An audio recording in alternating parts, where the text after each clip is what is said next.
Hello everyone, welcome to NIMCET ninjas YouTube channel. तो आज हम जानेंगे बीएससी आईटी कोर्स कौन कौन लोग परस्यू कर सकते हैं। क्या ये कोर्स केवल बीएससी मैथ्स वाले परस्यू कर सकते हैं? क्या ये कोर्स बीएससी बायो वाले भी परस्यू कर सकते हैं?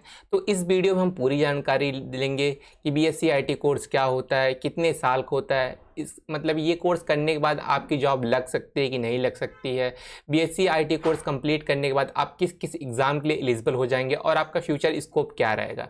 ठीक है, सबके बारे में हम लोग इस वीडियो में जानेंगे। तो चलो स्टार्ट करते हैं सबसे पहले कि बीएससी आईटी कोर्स क्या होता है। ठीक है, सबसे पहले हम लोग जानते हैं बीएससी आईटी कोर्स क्या है। तो सबसे पहली बात है बीएससी आईटी एक यूजी प्रोग्राम है। ठीक है, एक यूजी प्रोग्राम है जो कि 3 साल का होता है।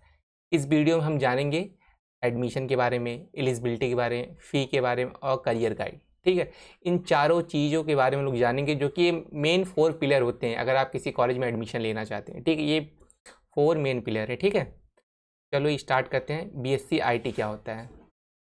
सबसे पहला डाउट आ गया आपके मन में बीएससी आईटी क्या होता है। ठीक है, BSc IT is a 3 year UG programme.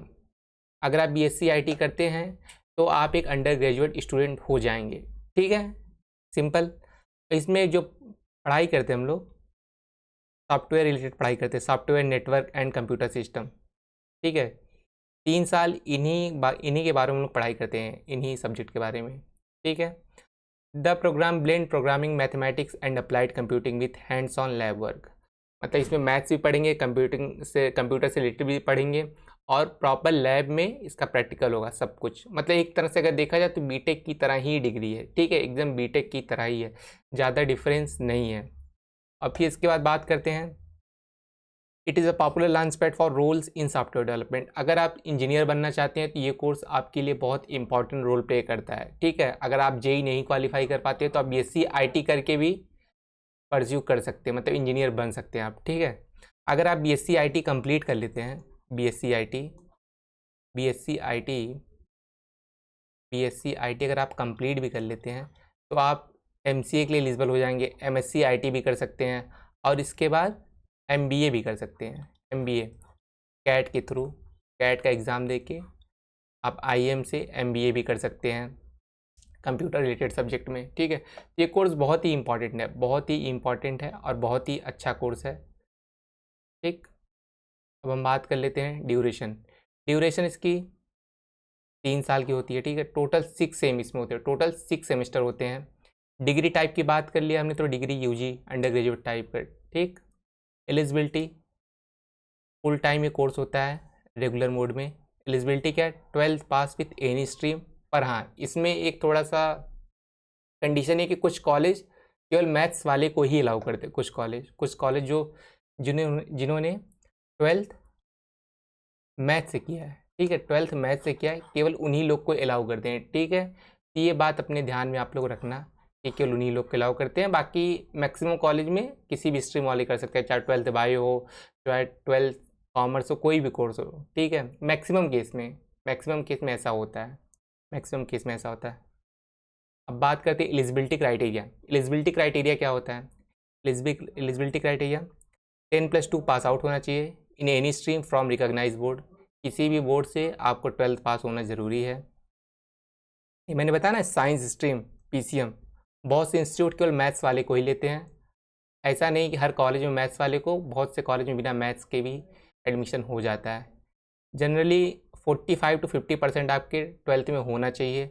नहीं भी होता है तो कोई दिक्कत नहीं, बहुत कॉलेज बस 12th पास आउट पे ही एडमिशन ले लेते हैं आपका। ठीक है, इंग्लिश रिक्वायरमेंट इसलिए लिखा गया ताकि आगे चल के जितने सब्जेक्ट होते हैं सब इंग्लिश में ही पढ़ाए जाते हैं, तो इसलिए आपको थोड़ा इंग्लिश आना ज़रूरी है। ठीक है, इंग्लिश आना ज़रूरी है।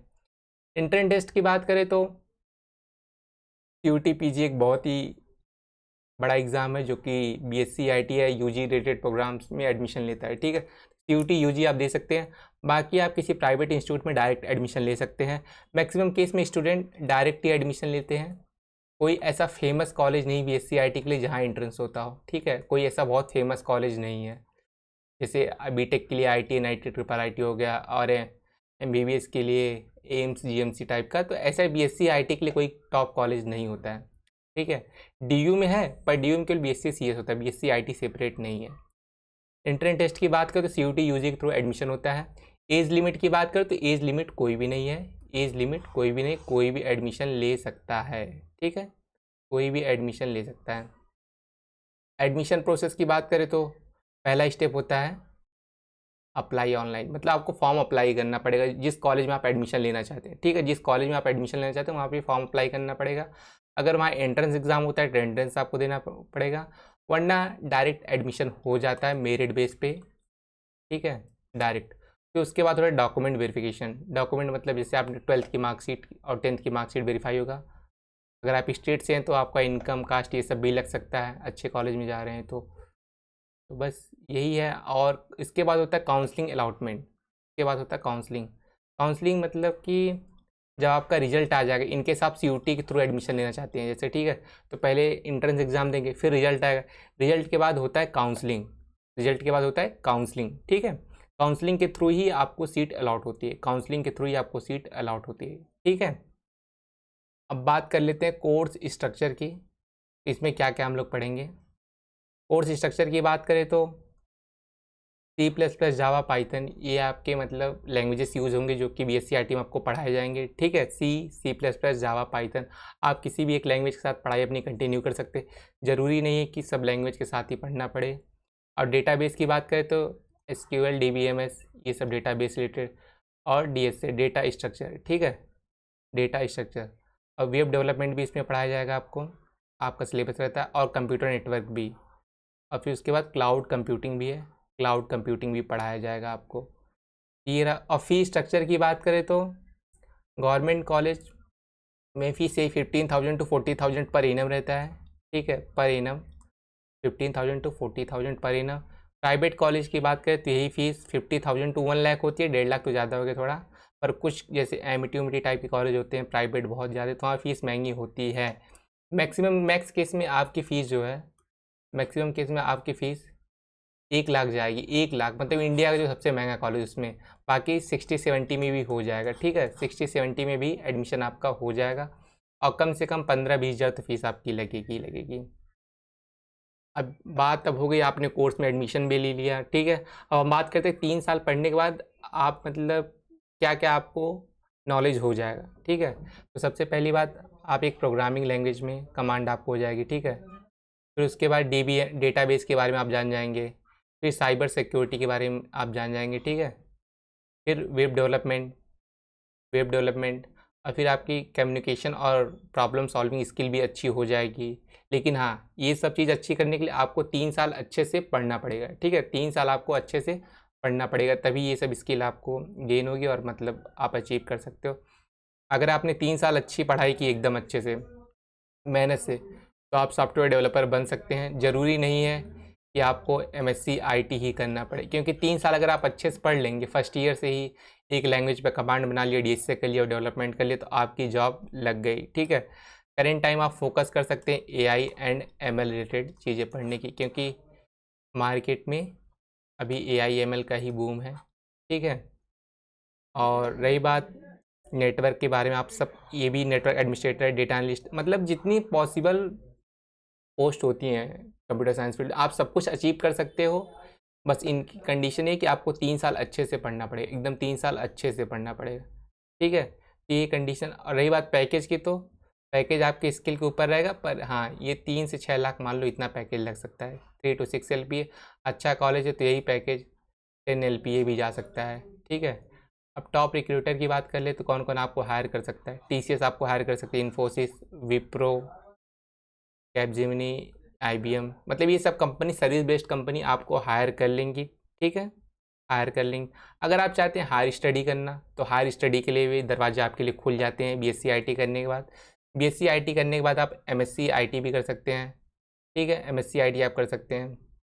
MCA कर सकते हैं आप नीमसेट एग्ज़ाम के थ्रू। MSc IT आप कर सकते हैं IIT JAM के थ्रू, ठीक है, IIT JAM के थ्रू। MBA कर सकते हैं आप कैट एग्ज़ाम के थ्रू।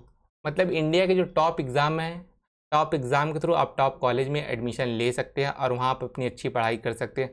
अगर आपका सपना फॉरेन पढ़ने का, US, UK, ऑस्ट्रेलिया, तो आप MS भी कर सकते हैं, ठीक है, आप MS भी कर सकते हैं। MS देखो 1 साल का होता है, कहीं कहीं 2 साल का भी होता है। तो डिपेंड करता है आप कितने साल वाला MS करना चाहते हो।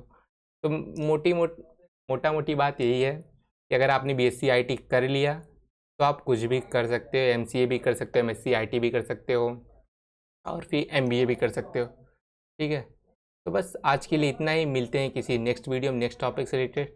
आई थिंक आपको इसका आंसर मिल गया होगा कि मुझे BSc क्यों चूज़ करना चाहिए। ठीक है, wide career scope, growing industry. ठीक है, और हाँ, एक रिक्वेस्ट आपसे है कि चैनल को सब्सक्राइब जरूर कर देना अगर ये वीडियो आपको थोड़ी सी भी हेल्पफुल लगी हो। थोड़ी सी भी अगर वीडियो आपको हेल्पफुल लगी हो तो आप प्लीज़ चैनल को सब्सक्राइब कर देना। ठीक है, बाय बाय, मिलते हैं नेक्स्ट वीडियो में किसी नेक्स्ट टॉपिक से।